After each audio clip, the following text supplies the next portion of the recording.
최근 외국의 유명 유튜버가 과거 한국이 공개한 로봇을 업로드하며 현재는 어디까지 개발됐는지 알려달라는 영상이 외국인들 사이에서 화제가 되고 있습니다.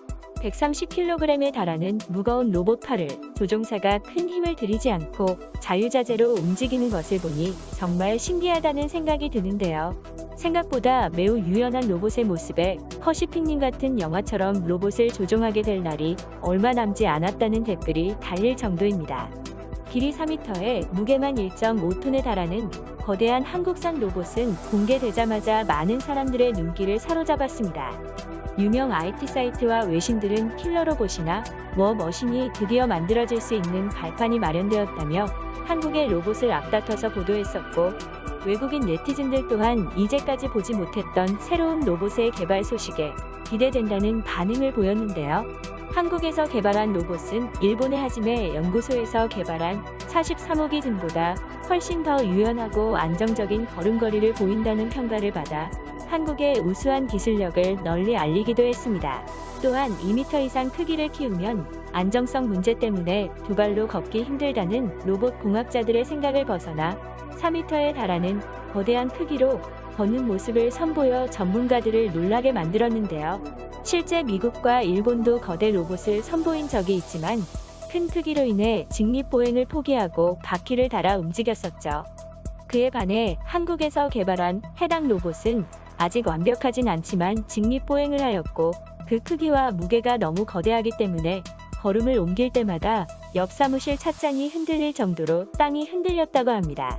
로봇을 만든 개발사는 부품이나 기술 등을 자체 생산할 수 있는 원천 기술이 없으면 문제가 발생할 경우 신속하게 대처할 수 없다며, 로봇 연구학자 등 경력 있는 우수한 인력을 대거 배치하여 모든 부품을 자체 생산한다고 밝혀 뛰어난 기술력으로 네티즌들을 또 한 번 놀라게 만들기도 했습니다. 사람이 상단 가슴 부분에 탑승하여 직접 조종하는 해당 로봇은 경기도 군포에 본사를 둔 한국미래기술이 트랜스포머, 로보캅, 터미네이터 등 SF 영화와 워크래프트, 디아블로 등의 게임 디자인을 맡았던 비탈리 불가로브와 함께 개발한 것인데요. 불가로브가 자신의 SNS에 4m의 길이에 1.5톤의 유인 로봇 제작을 한국과 함께 작업 중이라며 업로드한 영상은 곧바로 엄청난 화제가 되기도 했죠. 현재는 세 번째 버전까지 개발된 거대한 로봇을 처음 개발하기 시작한 한국미래기술 이명국 대표는 사고 현장에서 자동차를 번쩍 들어서 치울 수 있는 로봇을 개발하는 것이 목표라고 밝혔는데요. 하지만 그는 원래부터 로봇 전문가는 아니었기 때문에 처음 개발을 시작할 때는 인력을 구하는 데만 2년이 걸릴 정도로 어려움을 겪었다고 합니다. 그는 먼저 세계 최고의 디자이너인 불가로프를 수석 디자이너로 영업하였고, 나머지 인력은 학력보다는 전문성과 로봇에 대한 의지를 중점에 두고 사람을 뽑았다고 하는데요. 대학 교수 등 많은 전문가들이 참여하긴 했지만 설계 담당자는 헤드 학원 강사 출신이고, 제작 담당자들은 자동차 정비나 금속 관련 회사 출신이라고 밝혀 사람들을 놀라게 만들었습니다. 직립보행 로봇 중 가장 큰 로봇인 만큼 로봇 개발에서 최고 난이도라는 직립보행의 안정성 부분에 대한 문제와 무게가 너무 무겁다는 지적도 있지만, 탄소 섬유 소재를 이용해 무게를 줄이는 등 기술 보완을 통해 계속 발전해 나갈 것이라고 밝혔습니다. 그러면 해당 로봇의 영상을 시청해보고 외국인 네티즌들의 반응을 자세히 살펴보겠습니다.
과거 영상이 화제가 된 이유는 외국인들이 해당 프로젝트가 얼마나 진행됐는지 궁금해했기 때문인데요. 외국 커뮤니티 사이트에도 질문이 올라오자 한국인으로 추정되는 네티즌은 개발사의 회장인 양진호가 갑질과 폭행으로 구속되어 사실상 업무가 중단되었을 것이라고 답글을 남기기도 했습니다. 또 해당 로봇은 처음 공개될 당시 불가로프가 영화 홍보를 위해 정교하게 CG 작업을 한 것이 아니냐는 진위 논란에 휩싸이기도 했었지만 세계적 기업인 아마존의 CEO가 로봇 탑승 후기를 남기면서 의혹이 사라졌었습니다. 이 로봇의 용도는 무엇입니까? 군사적으로 사용하면 끔찍하긴 하지만 걸어다니는 탱크가 있다면 멋있을 것 같습니다. 왜 모두가 로봇을 전쟁에 사용할까봐 걱정하고 있습니까? 무거운 짐을 운반하거나 건설 작업에 유용하게 이용할 수 있습니다. 다리 관절 부분은 조금 부족해 보이지만 나머지는 굉장하다. 저 로봇이 달릴 정도로 발전하고 무기까지 장착한다고 생각해봐.